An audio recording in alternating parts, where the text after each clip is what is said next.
Next up on the Cosmic News Network, First Contact with Joshua Put.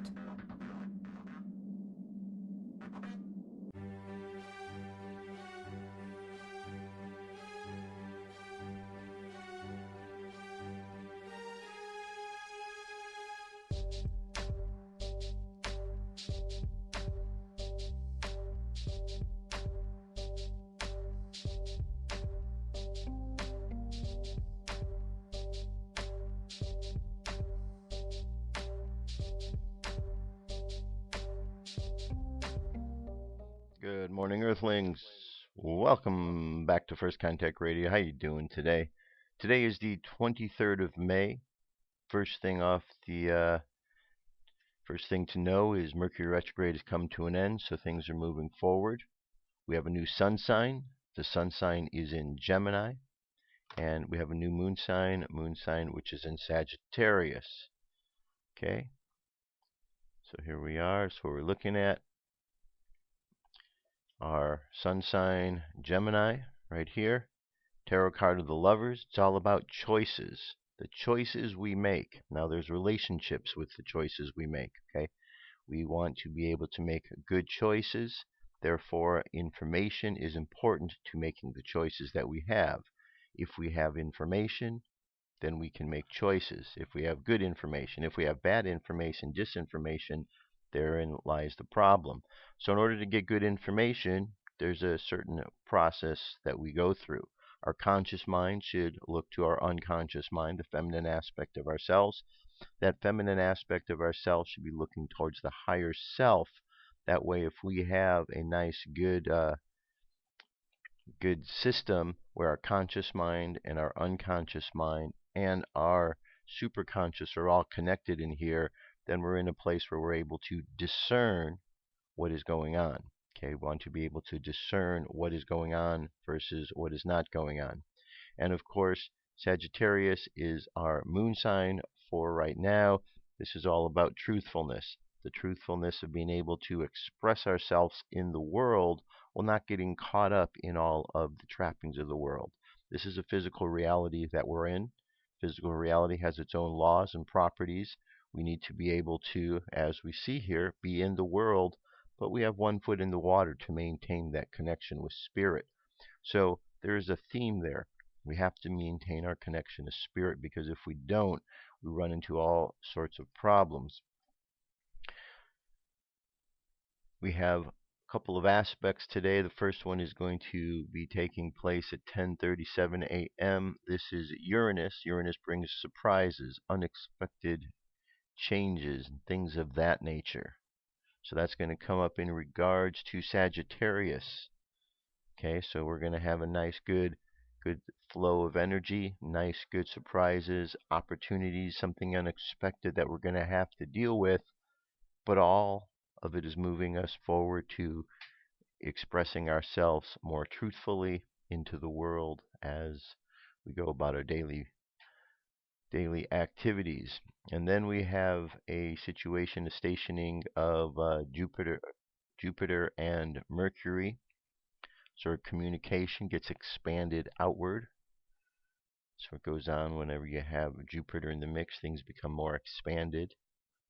And then, of course, at 2:22 p.m., an opportunity to look at that part of ourself that needs to be healed, that wounded part of ourself, sometimes buried deep. It's in regards to Sagittarius, truthfulness. Maybe we need to accept some things that we've been in denial of for some time. Maybe that's the bridge we need to get by, that wall we need to get around. Whatever the case may be, this afternoon we're going to have that opportunity to be able to look at what needs to be healed, that we might bring some healing to it. The moon is now starting to make its way back down to a new moon. The new moon will be on June 4th. So we've got just a little less than 2 weeks. The full moon took place the other day, Saturday in the afternoon. So we've got a couple weeks till we get to here, to the new moon. So right now we're 97% of the way there. 97% of the way back down. 15 Liar on the Jewish calendar. Omer count day 30, beginning day 31 tonight. The daily thought for today is life's roots. We are trees, living two lives at once. One life breaking out through the soil into this world, and even then, with all of our might, we struggle to rise yet higher, climbing up towards the sun, desperate not to be torn away by the fury of its storms or it's consumed by its fires. Then there are our roots, deep under the ground, unmoving and serene. They are our ancient mothers and fathers who lie within us at our very core. For them there is no storm, no struggle. There is the only one, the infinite, for whom all of the cosmos, with all of its challenges, are nothing more than a fantasy, renewed every moment from this void. Our strength is from our bond with them. With their nurture, we will conquer the storm and bring beauty to the world within, which is where we were planted. Mayan Oracle, 12-tone day. It's the eagle is the kin for today, so it's the eagle guided by the hand. It's the crystal eagle, rather, where we gather all of our resources and ideas, look at what we've learned over the course of this last 12 days as we follow this theme of the seed. And now we have this new vision, and we're getting ready to step forward with this new vision into the world. Phrase for today is I dedicate in order to create universalizing mind. I seal the output of vision with the crystal tone of cooperation. I am guided by the power of accomplishment. And we are at the last of those activation portal days. There was 10 in a row, so we're at the last of those.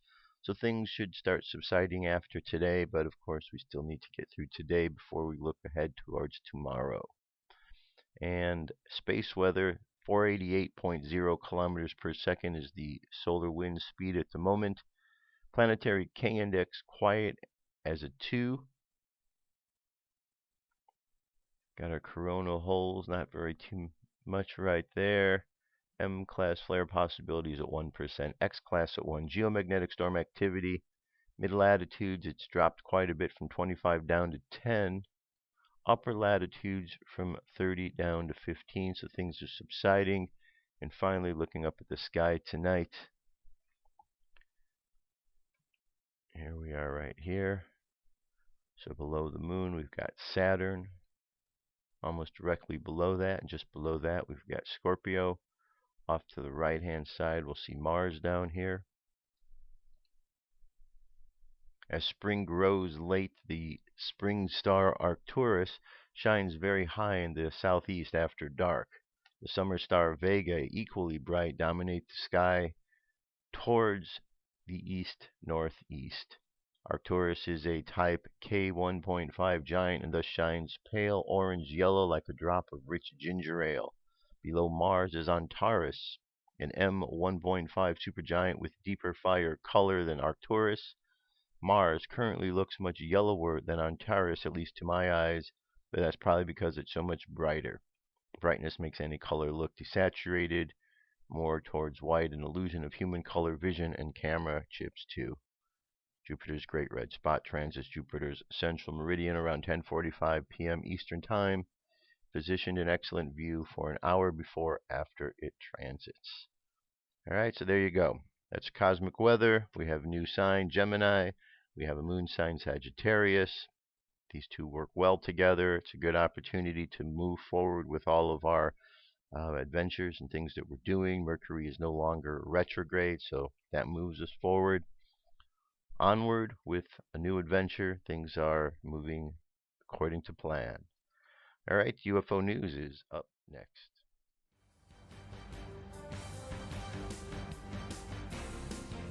This is the UFO News with Joshua Poet. All right, Dirk, thank you very much. Today, 5 stories. Story number 1, we've got a pretty good-sized triangle here, spotted over Lake Tahoe, California. This took place on the 18th. You can see it above the tree lines there. This UFO is hovering low over Lake Tahoe and easily blends into the shadows of the tree line.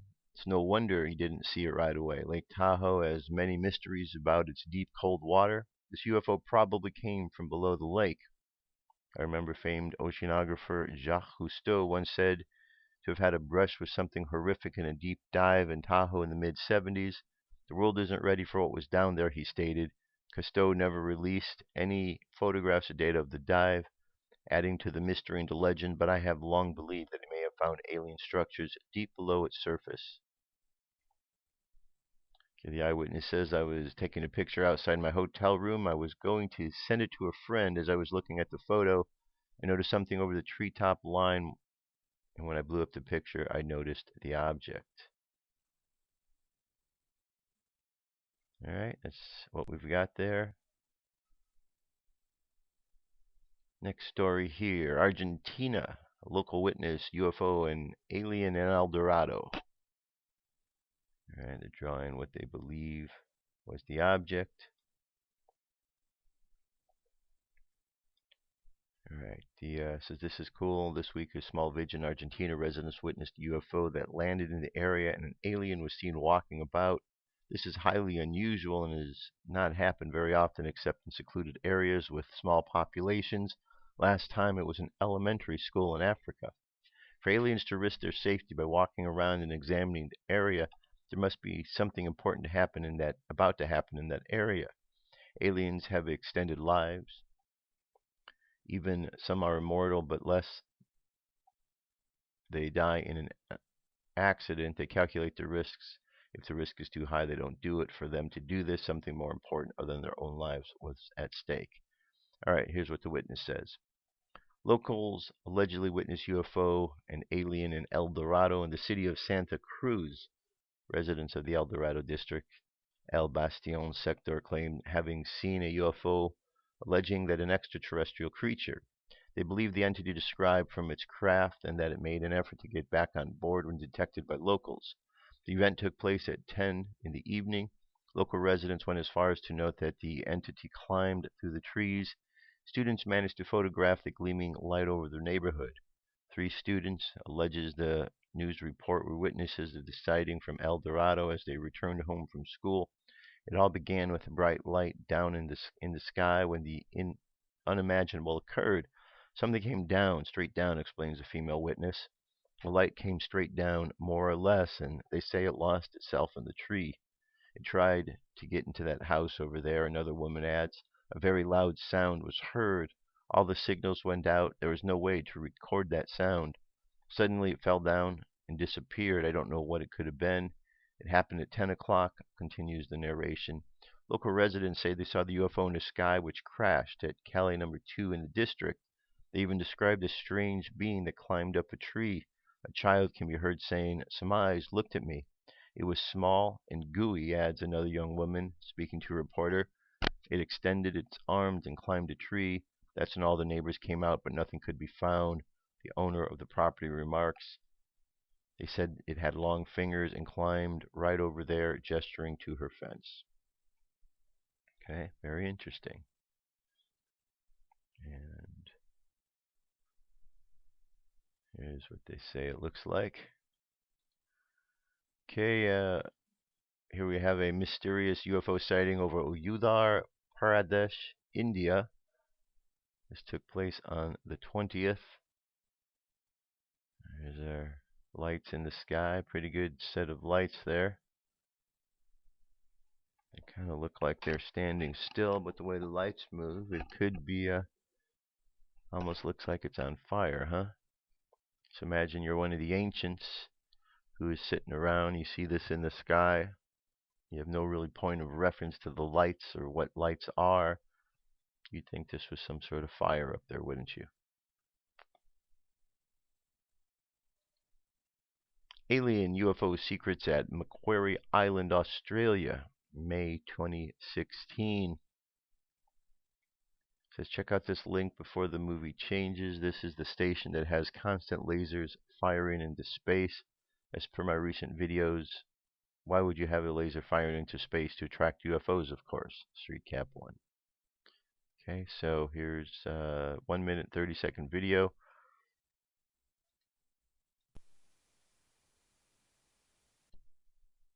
Okay, here's what we're looking for right in this area here. Alright, the video is available so you can check it out. First Contact Radio, that way you can enlarge it, get a better look at it, see what you think. And this is what we're looking at right there. Pretty good size, whatever it is. And finally, one last UFO story for today. This is entitled UFOs and Government Secrecy. Author and researcher Grant Cameron is a leading expert on the clandestine world of the UFO cover-up. Grant Cameron does more than demonstrate the reality of an extraterrestrial presence on Earth. Through tenacious investigations and impeccable research, Grant Cameron shines a light into the CIA, NSA, Air Force, Navy, and other inside groups that have managed this secret for decades. His conclusions are inescapable and shocking. This is a secret that the insiders themselves struggle to understand and contain. Includes recorded interviews with top White House officials and impressive NASA space shuttle photographs of authentic UFOs in Earth's orbit. Okay, so there you go. That is our UFO news today. Check it out. The video's right here, as well as all the other stories from today. I'll be back. Stay tuned. What if our government was responsible for some of the greatest crimes against this nation? Would you really want to know? These are big questions, but these questions deserve answers. It's time to demand the truth. People should not be afraid of their governments. Governments should be afraid of them. 9/11 was an inside job. Kennedy was killed by the CIA. Jimmy Carter saw UFO. Answers to secrets you need to know. So wake up, wake up, wake up, wake up. Wake up, wake up, wake up. Wake up, wake up, wake up, wake up. Wake up, wake up, wake up.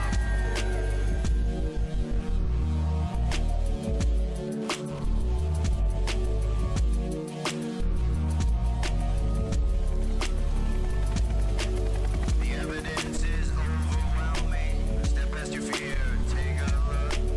Illuminati lies keep growing, but they're illusion from your eyes. And wake up, wake up, wake up, wake up. Wake up, wake up, wake up. Wake up, wake up, wake up, wake up. Wake up, wake up, wake up.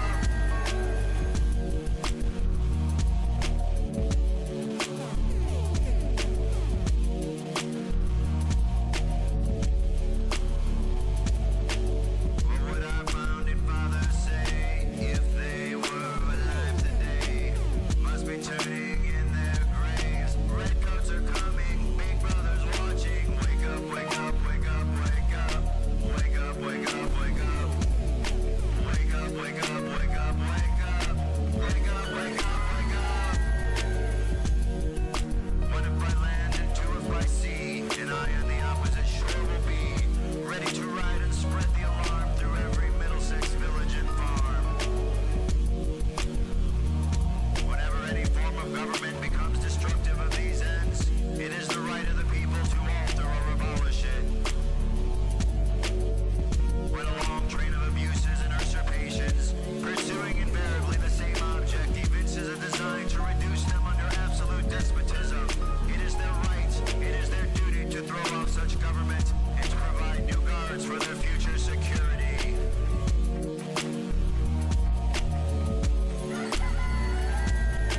Wake up, wake up, wake up, wake up. Wake up, wake up, wake up. Wake up, wake up, wake up, wake up. Wake up, wake up, wake up. Wake up, wake up, wake up, wake up. Wake up, wake up, wake up. Wake up, wake up, wake up, wake up. Wake up, wake up, wake up. Patriots arise. It's time to demand the truth. Okay, let us continue on. So, over the course of time, I've dealt with many subjects. I've been doing this now for nearly 7 years, and I've dealt with a lot of subjects. And over the course of time, I've found subjects that are my favorites. Certainly 9/11, The research there has certainly been a favorite. The moon landing has definitely been another one of those. I like digging in and finding out information that is hidden out there. And in both cases, you find that there's a body of evidence to support alternative theories about what happened as opposed to the official government story. Well, you can keep looking at earthly events and get caught up in those, but I just found that those things keep happening over and over and over. And I was looking for something even bigger, and I found something bigger. That is what I believe is one of the biggest conspiracy theories there is taking place here upon the earth. And it involves a couple of subjects that have gotten to be definitely favorites. Certainly, it involves the topic of God. That probably is at the top of my list. Talking about God, talking about Jesus Christ. This is a favorite topic. From there, I like to get into the discussion of the Earth and the flat Earth. And what I have found is these things tie together. Now, I've been doing a lot of research the last year and a half. Seems like it's gone much quicker than that. And over the last year and a half, I've really expanded my thinking and the whole idea of what the flat Earth is. You see, when I went into looking at the subject, the first reaction I had was to laugh, to think this is stupid, and I wasn't even going to waste my time on it. Well, that's the normal reaction that people have when they look at the subject. And then from there, it was like, you know what, I am going to look into this, but I'm going to look into this to find the truth that we really do live on a ball Earth. And so I went in looking to find the truth of the information that has been presented to us, to the general public. And after hours and hours and hours of study, of research, watching videos, digging into ancient text and documents, I've come to find out that there isn't any proof for the ball Earth, but there's a mountain of evidence, of proof for the Earth being another shape. And so that has gotten my interest. And as I begin to dig deeper, I started finding other bits of information that started to tie together with this that I haven't normally seen those dealing with the flat Earth put together. So this is what I want to do. I want to link some things together to get you thinking about things. Now, I've talked about this in the past, and I will certainly talk about this again. I'm thinking about even making one day a week dedicated to just flat Earth, because there's so much information out about it. So let's start off with, where do we start off here? Let's start off at the beginning. Our concept of the world is based upon several different books. If we were a being from outside this world to come to Earth, and we wanted to know what is the rule book for Earth, undoubtedly one of the books that we would receive would be the Bible, because this is a rule book that we've been using for a long time. There are other books as well, other spiritual books. These seem to be rule books that we go by. So in the Bible and in these other spiritual books, there's the stories of the creation of the earth.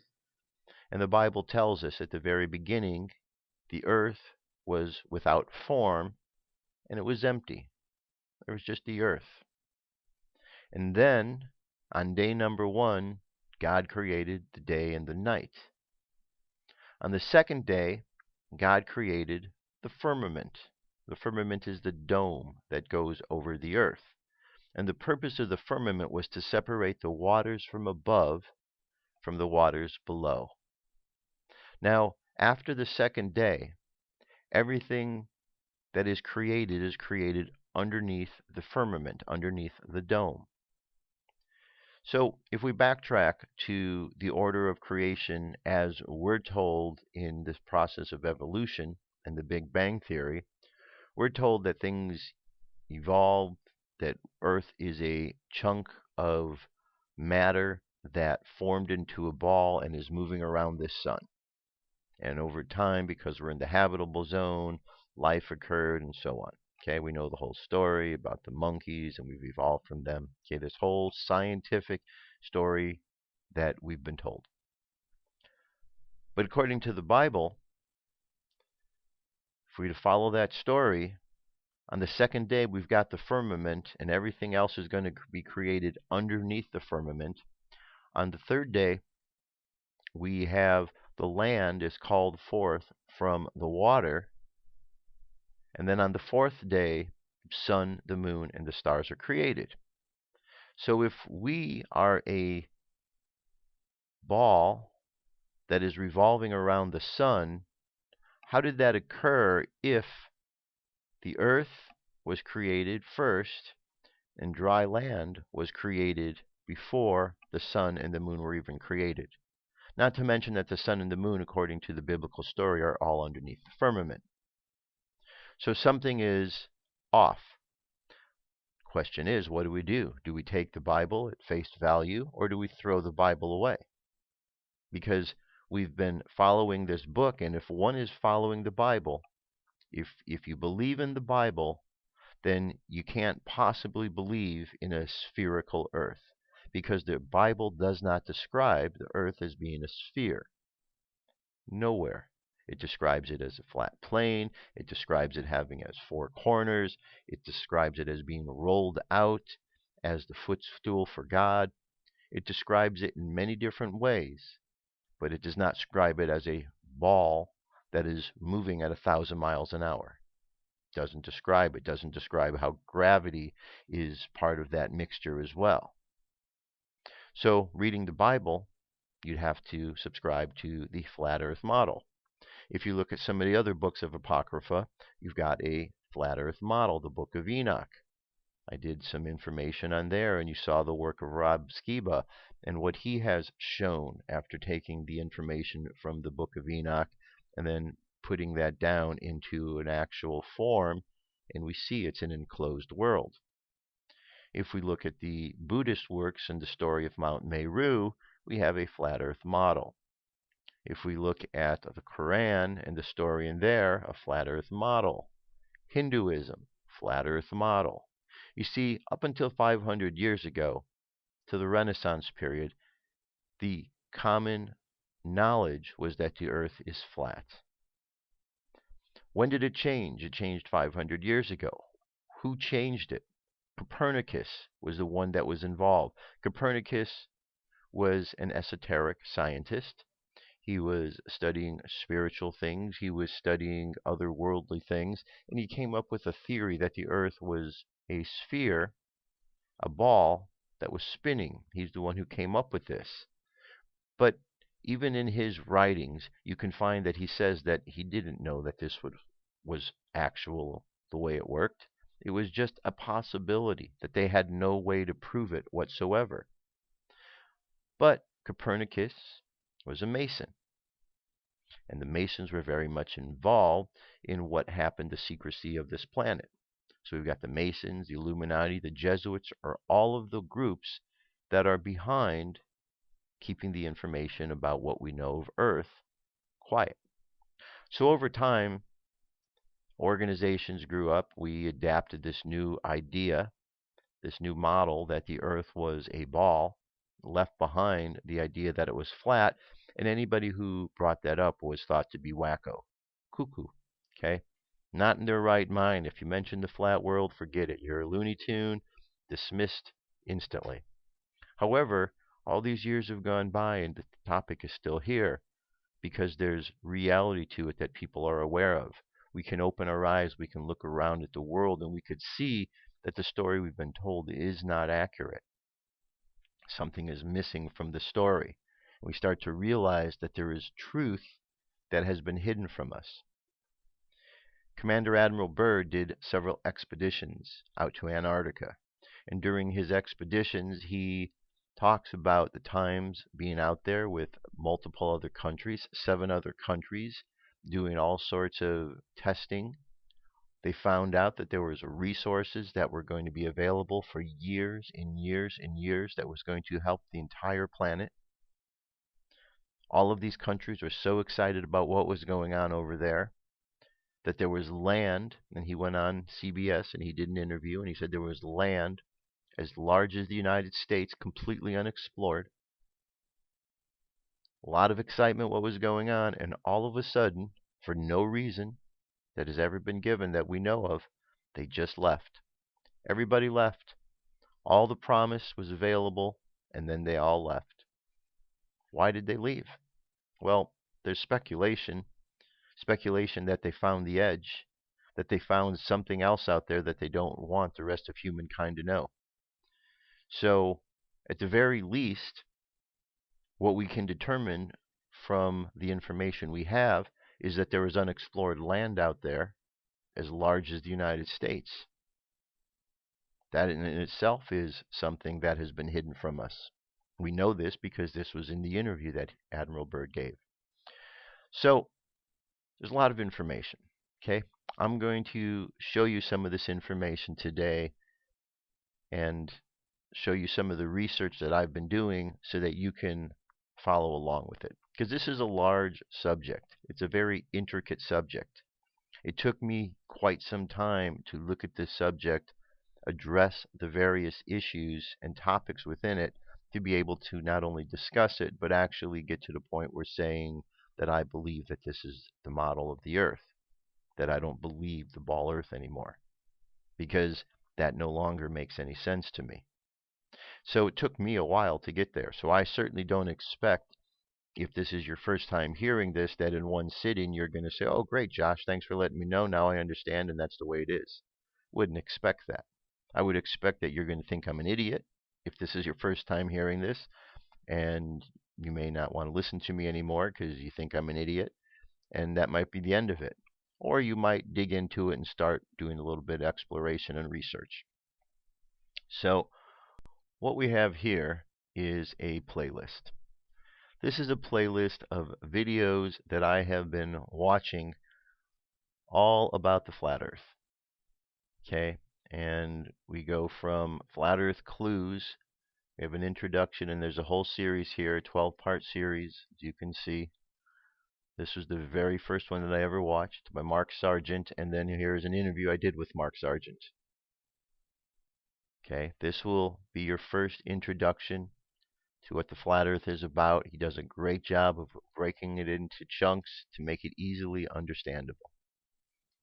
Okay, then you go from there. We have another documentary, Under the Dome, Eric Dubay. Eric Dubay has done an amazing amount of research. One of the gentlemen who seems to be pioneering this effort on what's going on out there, and bringing us the insight on this flat Earth.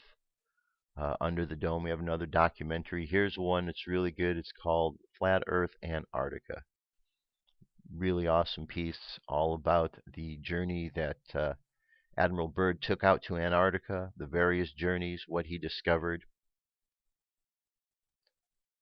And then this one here, Flat Earth, Jesuits, and the Global Conspiracy. This is where you get into talking now about whodunit. Some of the whodunit, why they did it, what their purpose was. Okay, so this one is really good in the Flat Earth and the Jesuits. Ancient Flat Earth Beliefs, another really good one here.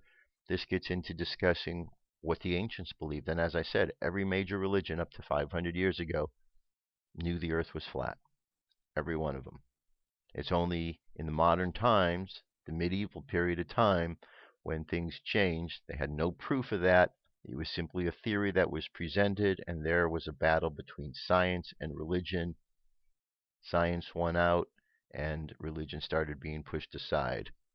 So instead of accepting the biblical concept of creation, we were now looking at a scientific version, something a little different. 200 Proof Earth is not a spinning ball. Eric Dubay, again, his information is great. You just start looking at this stuff, using your eyes, starts making a different amount of sense. Flat Earth Answers. We have NASA Conspiracy of the Flat Earth. Here, scientists vote. The Earth is flat and why. Rob Skiba. This is the piece I was telling you about where he takes the Book of Enoch, really shows you an animated version of what that world would look like, and you have a flat enclosed world, just the way it is described. Battle of the Planet, Santos, where's he at here? I just skipped one here. Santos Benoshi, astrologer, he's now understanding the flat earth and explaining that. So here's his presentation. A nice interview between Mark Sargent and Stanton Friedman discussing this. This was something new to Stanton. Very informative interview. And a few moments where Stanton seemed to be getting some new information that even seemed to surprise him. So very worthwhile to check that one out. More flat earth proofs. Looking at the land, more stuff. Here's NASA employee speaks out.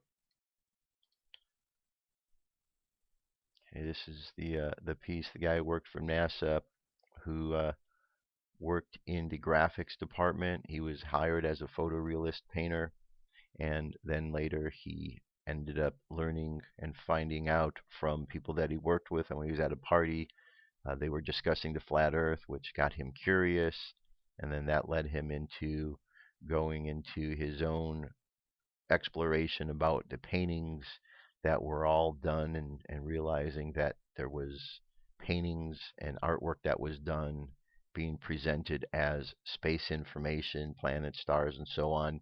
So he kind of got hip to that. His name is Matt Boylan. You can find him online. He was certainly someone very instrumental in this because of his claims of having worked for NASA as a graphic artist, photorealist painter. Flat Earth for Dummies. More flat Earth stuff here. You know, more documentaries, and you get into some flat Earth astrology, how astrology works on the flat Earth. Really, pretty much the same. The only difference is the flat Earth, the model that we're used to is called the heliocentric model, where the sun is put in the middle and everything revolves around the sun. The only difference with the flat Earth model is instead of the sun being at the center, the Earth is at the center, and the sun moves around a particular path, and that path is following along the path of the zodiac. So it is able to go through in exactly the same way. It's just a different placement.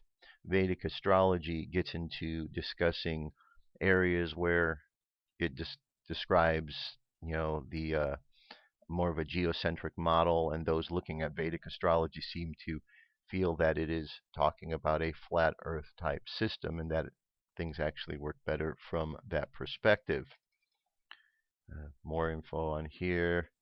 Let's see, piece on Stanley Kubrick. If you're not familiar with Stanley Kubrick, director, Eyes Wide Shut, 2001 Space Odyssey, he is said to have been the one who directed the actual moon landing, because we didn't go to the moon. The whole thing was staged. He's the director for a long while that's been rumored to have been the one who directed the piece, and in more recent years there's information coming out seeming to confirm all of that. There's a piece out there from his wife talking about him and the moon landing.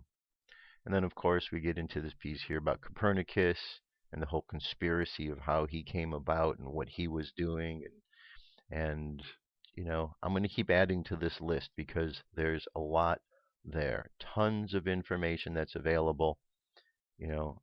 So as I see more, I'm going to keep adding to this list so you can keep checking it out and just watch them all with an open mind.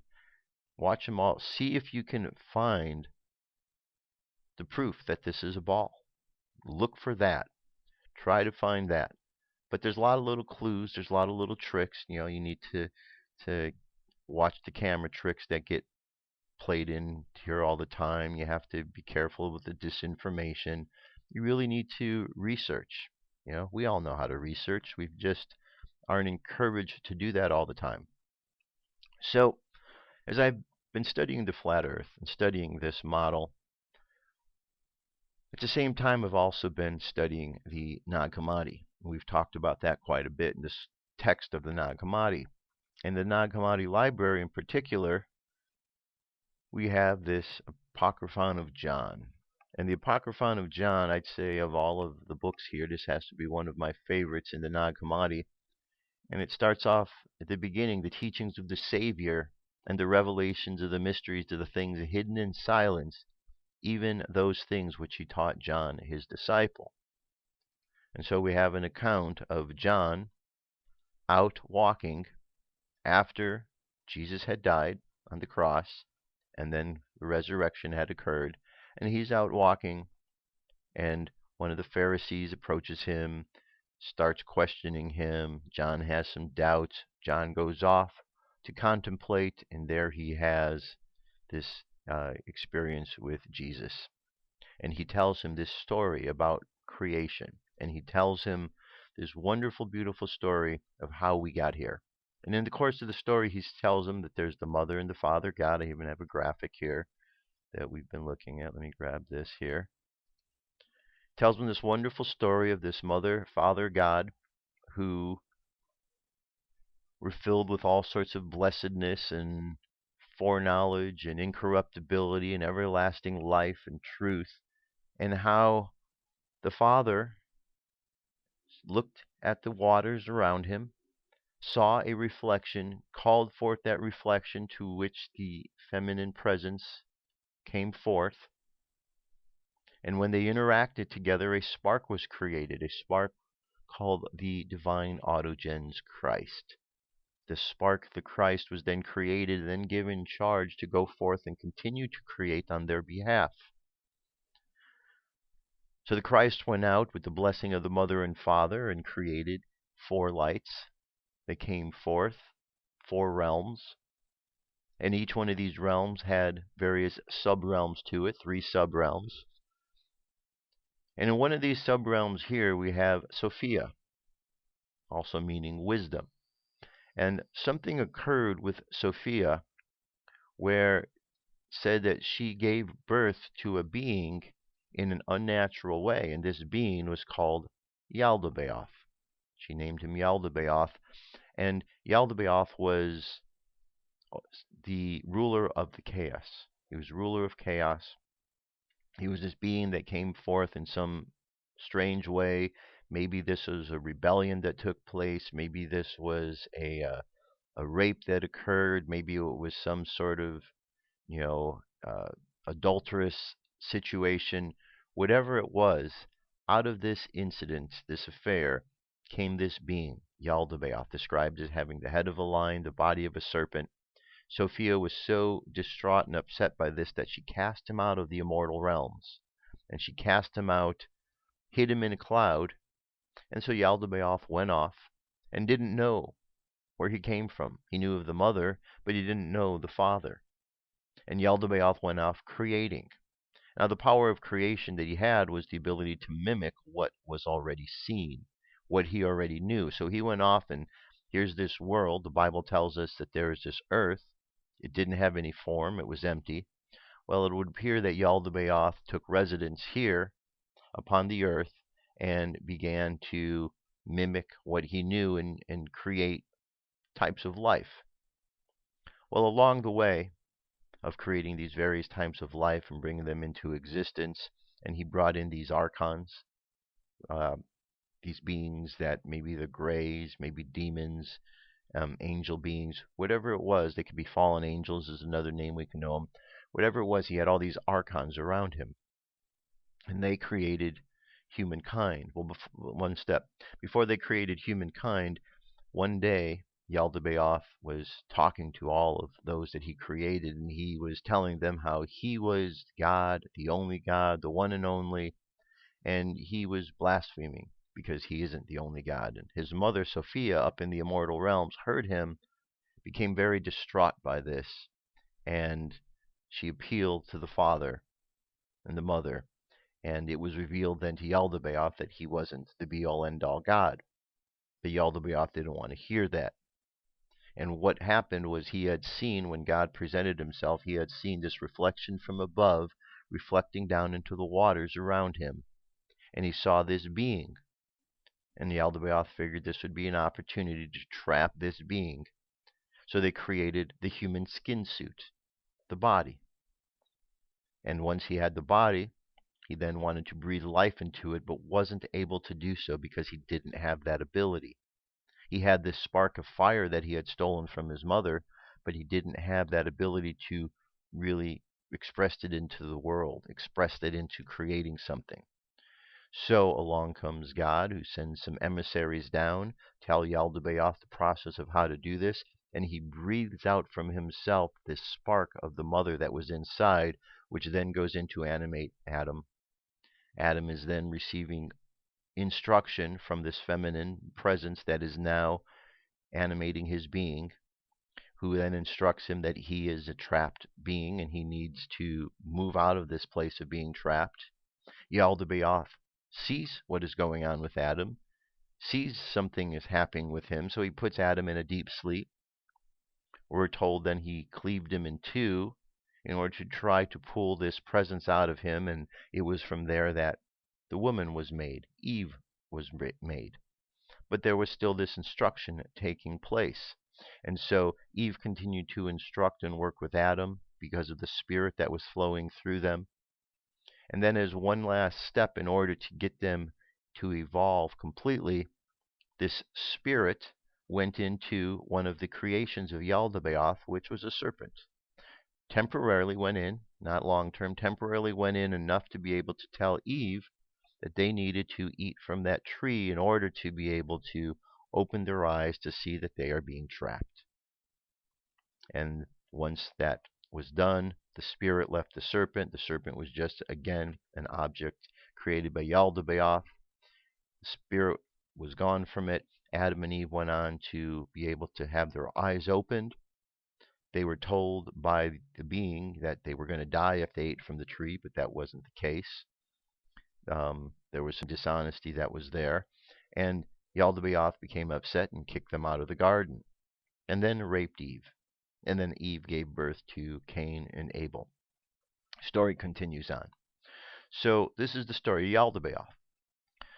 So as I'm reading through these stories and I'm understanding, trying to see what is the connection from here to here, how does the flat earth even play itself into this model, I started to find some information that got me thinking. I started finding that this firmament was a very important bit of information. In the Apocryphon of John, it says, these are the ones who have a firmament corresponding to each heaven and aeon, according to the likeness of the aeon which exists from the beginning, in the model of the indestructible ones.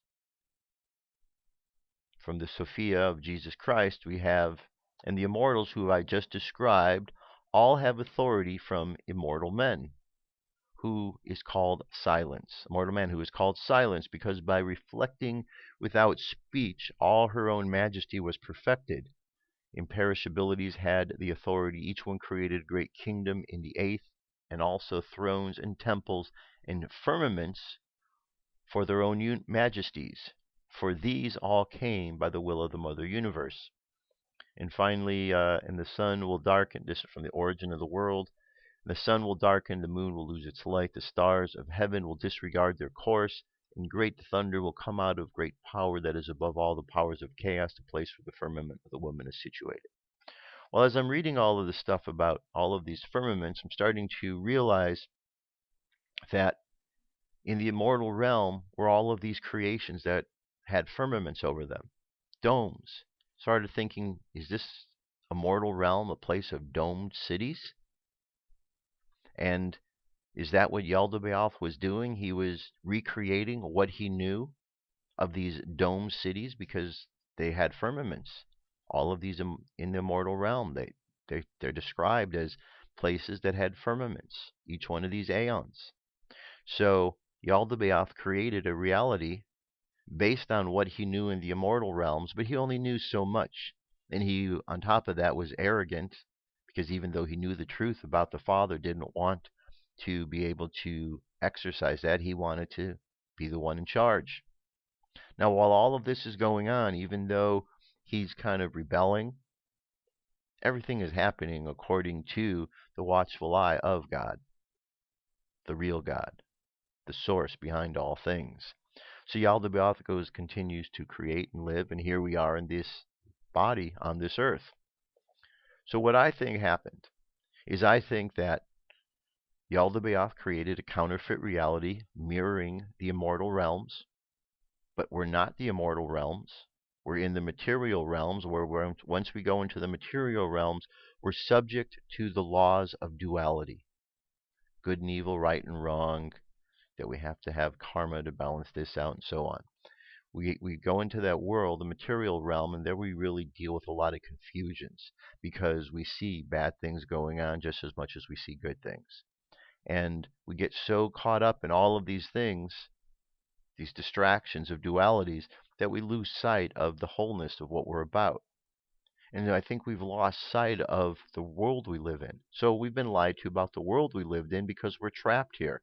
We were beings that were created in order to trap God. And we're living in a giant terrarium that has been created in order to keep us here. We can't get out because we can't go all the way up. Because we have the dome, we can't go down. We've only gone 8 miles down. If we go too far out, we just hit the ice wall. And if we go past the ice wall, we can only go so far because the sun doesn't travel, as far as we're aware, over that ice wall too far. So eventually you're going to get into a place where it's just going to get colder and colder and darker and darker. So unless you have the proper equipment to travel, you're not going to be able to do so much. We don't know how far it is from the ice wall of Antarctica, which they are there. You can see they're there. When you watch these documentaries, there's plenty of evidence and pictures of them. So here we are trapped in this world that we're told is a round world spinning 1,000 miles an hour. Right now, as we go, we're supposed to be spinning 1,000 miles an hour. While at the same time, we're going 66,000 miles an hour around the sun, and then our solar system is going around another 100 and some odd thousand miles an hour. But here we are, we don't feel a thing. And we're told it's all because of the magic of gravity. It's not because of the magic of gravity.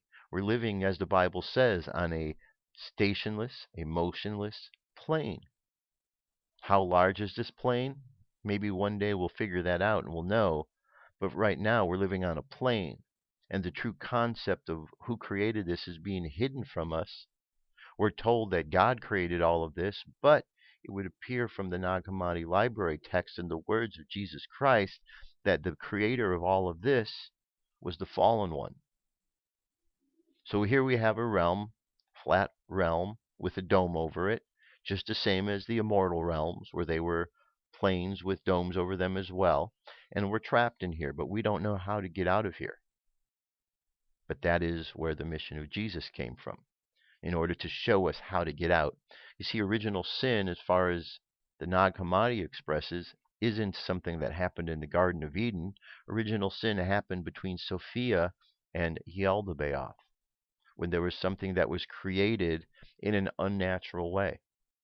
And so Yaldabaoth came into existence. So here we are, and we're going to keep reincarnating, dying, reincarnating, coming back to this terrarium over and over unless we find a way out. The way out is through Jesus Christ, through understanding that He's trying to show us how to get out. And the way we go out is by going in. We have to connect inside to this true source that allows us the opportunity to understand and connect with the immortal realms. You see, all of these things tie together. But if we look at them separately, if we just say the story of the Nag Hammadi is this story over here on it, standing on its own, the flat earth is this story, and the story of Jesus is this, and if we just separate them, they're nice stories, but when we put them all together, it's like pieces of a puzzle that come together that show us a bigger picture of who and what this is all about. Now, how do all the aliens tie into all of this? Well, that's still up for debate. Because if we're in a dome and we're not able to get out of the dome for various reasons, then the question is, are others able to get into the dome? It would appear that they could, because they left that opening for them. And so there could be beings coming into the dome from other realities that are able to get out here.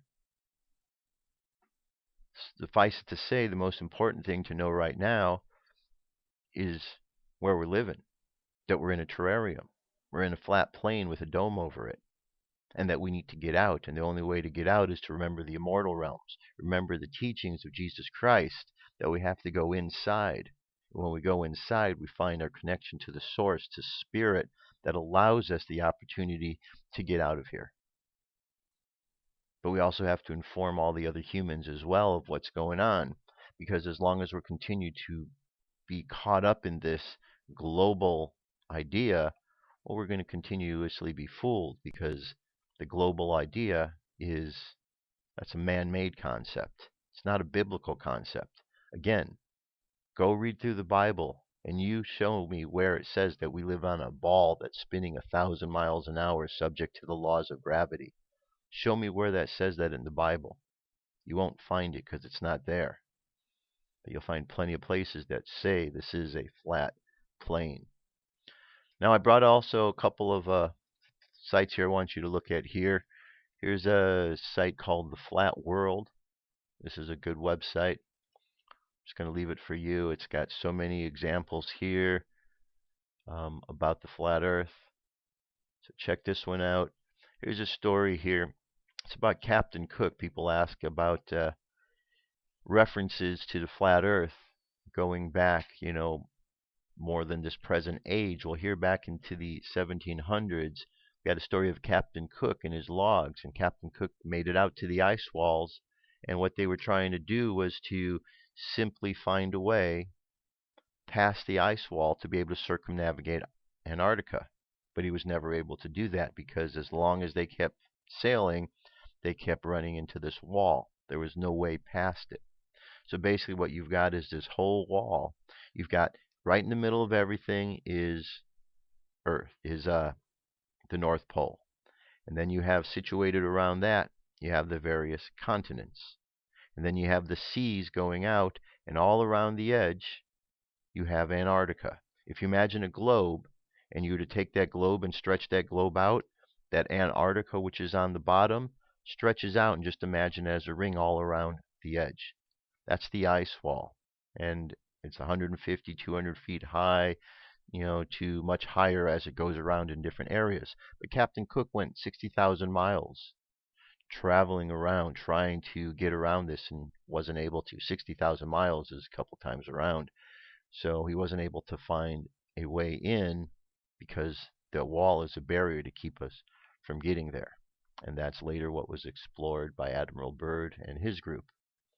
And here's one more site, which is a good one for you to check out, called Waykiwayki. A lot of really great information from him, a lot of great videos. They're linked up there. Check this out, and I think you'll find a lot of great info. I wanted to just kind of give you my take on all of this, point you in the right direction, because there's so much information available on this topic that you just have to pick a place and start. And in the short matter of time of today's show, there's no way at all that I could describe the whole flat earth model to you. But I could describe to you my theory of what's going on, and you can go and then do further research. But I do think I'm going to start bringing something like a weekly thing, so we can keep the discussion going and really delve into it more, because it is such a fascinating subject. And I believe as we look and combine these things of the flat earth with the Nag Hammadi story and the Yaldabaoth story, I think we start to put it all together, and we find that there is an understanding of how we got here, who's in charge of all of this, and how do we get out of this situation. Okay? So there you go. That's my take on all of that. Links are all available. Plenty of information to keep you busy for a long while. Like I've said, I've been studying this subject for the last year and a half. I've probably put in 100, 200 hours of study just on this particular subject alone. When I get into a subject to study, I like to dive in and learn as much as I can. And I don't take everything at face value, and I will go through these videos and I will check and I'll double check, and I like to make sure there's multiple references. You can't just take one piece of information and say, oh, that's it, because you don't know. You need to double check your sources and find out what one person, two person, three person, four people say. You need to do your research and understand, because this is a big topic and people are going to want to debunk it right off the bat. But if you understand the concepts of it, you'll be able to answer any questions anybody has, because you will have an understanding about how it is working that makes a whole different sense than the system that you were told.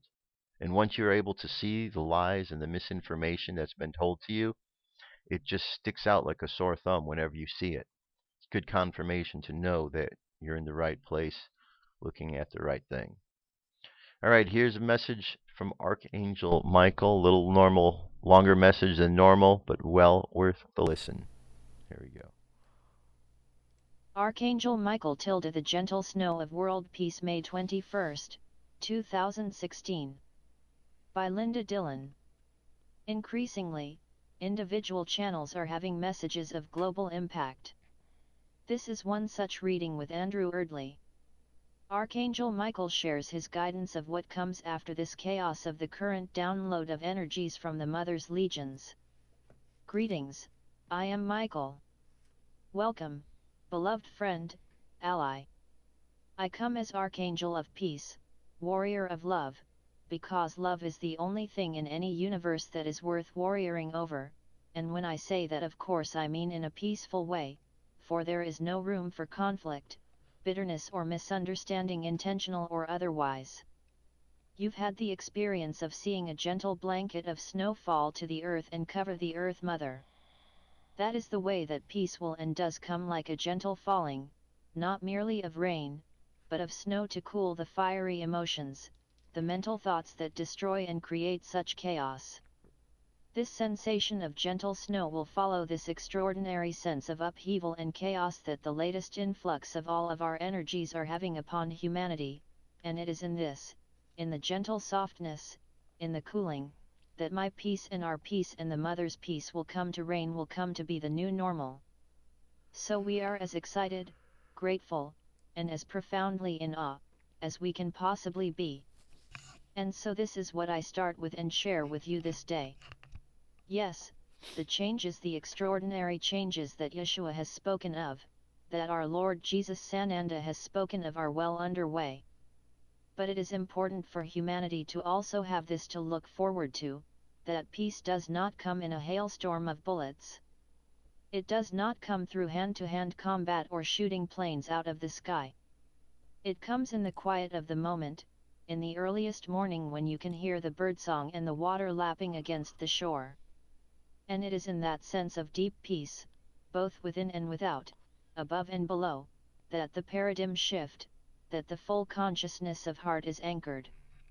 So I ask you, my beloved brother, to hold this vision, because in this time, and yes, I am bringing you forward in this time of extraordinary change when things shift enormously, and I'm not just talking about money, there will be great excitement.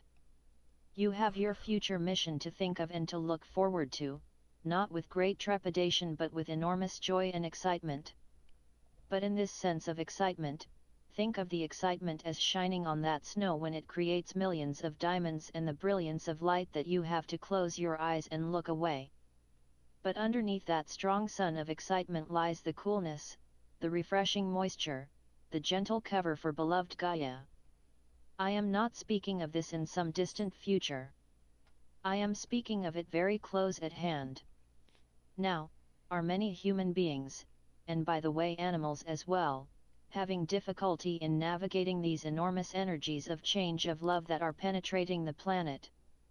Well, you are already witnessing it, of course they are.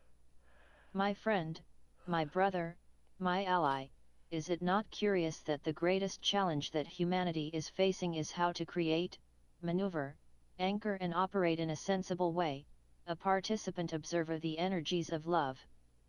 That they have never felt the enormity of this love that is penetrating them, and it is sending them haywire. Is it not curious that the greatest challenge is the love challenge? Because there can be no reversion to the old patterns of intrigue and conflict, war, illness, death. Yes, many are choosing to leave, but even in that you are seeing a smoothness of transition. Now this is the greatest no not the final but certainly one of the greatest challenges that humanity has faced. It has not been the world wars, it has not been the depression and financial collapses, it has been the acceptance and integration, the greatest quotient of love that has ever penetrated your planet. It is glorious. It is sublime. Why I start with this is that it is also important for people to realize not merely yourself, and yes, that is the source of your exhaustion and your excitement. We have not just sent the gifts unwrapped and said deal with it, we are in full force, as are your star family.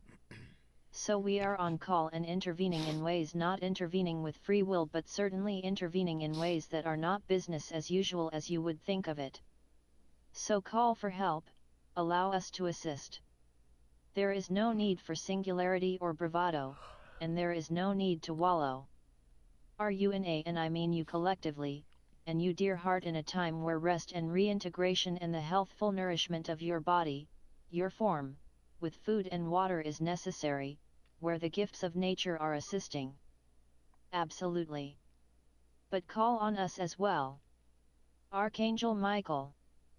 Channeled by Linda Dillon on May 20th, 2016. All right. Very good message, right? All about peace, peacefulness that comes about, and how it comes smoothly like a gentle snow. That's nice. You know, we hear about peace like through superior firepower, but it's not really how we bring peace. There's different ways. We've got all these struggles that are taking place here dealing with the physical reality because we're in the material world where we have to deal with the laws of duality. We're not dealing with the laws of oneness. We're looking at the duality because that's what this world is all about. And so we are subject on a daily basis to having to deal with all of that. And what we learn how to do is to maneuver through it. That's the whole idea of looking all of these energies. What are these energies around us? How do we work with it? How do we sidestep the problems that are coming our way? How do we go and work with the positive energies moving our way? These are all good questions, all things we're trying to work with. The number one thing is to go inside, because there is our answer. Going inside helps us to understand that what we're projecting into the outward world all originates within. And so if we fix this first, if we go inside, clean up what the connection is here, it helps our connection to this outside world so that we are projecting something that is much more higher vibration and higher integrity and so on. Okay? It's not really that difficult. It's just we have so many distractions that keep us from looking at that's the problem in itself. Too many distractions. All right. Finally, let's do our meditation for today. So close your eyes. Take a deep breath. And exhale. Take another breath. And exhale again. And another breath. And exhale. Now just imagine looking at the world and seeing the world and experience the world in the way that it is described by the mainstream science, and the mainstream networks and channels and so on and so forth. And we see the world that way, and we find ourselves confused, uncertain, discouraged, because there is no way out, just one problem after another. And so we step back from all of this and we close our eyes and go inside and we contemplate the nature of this reality. And as we connect with that source that flows through us, we realize that the version of reality being told to us in this outside world is not the version of reality that truly exists. And that we have been misled by humankind for whatever reason. But we know that the opportunity arises this moment, and each moment to step beyond that bondage of ignorance, beyond those chains of illusion. So we imagine ourselves filling with information from source energy, and that information fills our body with light,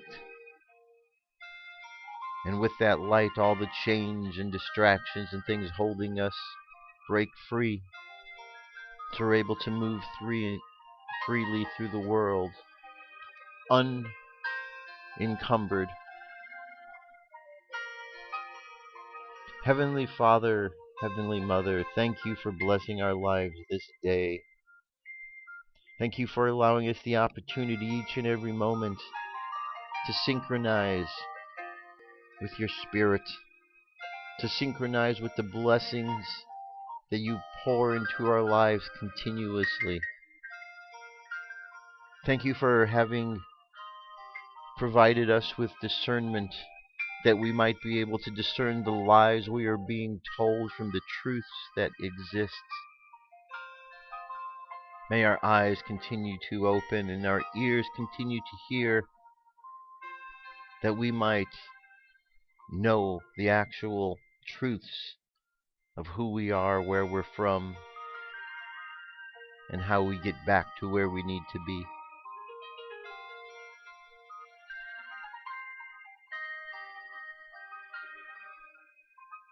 We thank you for the Christ.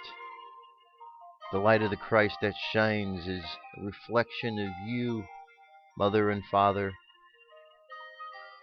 A light that shines through each and every one of us. We call forth this moment, this day, that that light shines brightly in all.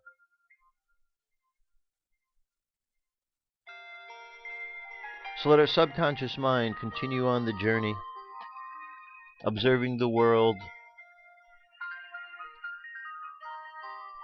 in order to see the difference from what we are told to what we observe. And let subconscious mind just continue on that journey, observing, seeing what really exists. And let's bring the conscious mind back to the present moment on the count of 3. 3 coming back to the present moment filled with confidence. 2 coming back to the present moment filled with faith. And 1 coming back to the present moment happy, healthy, and whole. Happy, healthy, and whole. Take another deep breath. Exhale. And open your eyes. All right, my friends, that is it for today. Thank you so much for being here. A lot of information today, lots of links available. Check them out. Take your time. Make some notes. If you have questions, firstcontactradio@yahoo.com is how you can reach me. I've got a Facebook page where you can hit me up there. Got the YouTube page. Lots of places where you can communicate. Let me know what you're thinking, and so on and so forth. Remember, we're all in this together. We all need to figure this out. It's not all that difficult. We just need to get past the distractions. And once we get past the distractions, it's like looking at the world with fresh eyes, because we're seeing things that were there that our distractions didn't allow us to see for whatever reason. But we can't berate ourselves. We just have to look and understand that we are where we need to be right now, perfect as we need to be. And whatever we've gone through has simply been lessons to strengthen us and prepare us for this moment, so that we can go on to continue to learn, grow, and love, all as we've been designed to do. That's it for today, my friends. I will be back tomorrow. Till then, have yourself an awesome day. I love you. Keep loving each other, and I'll talk to you soon. Peace. I'm out of here.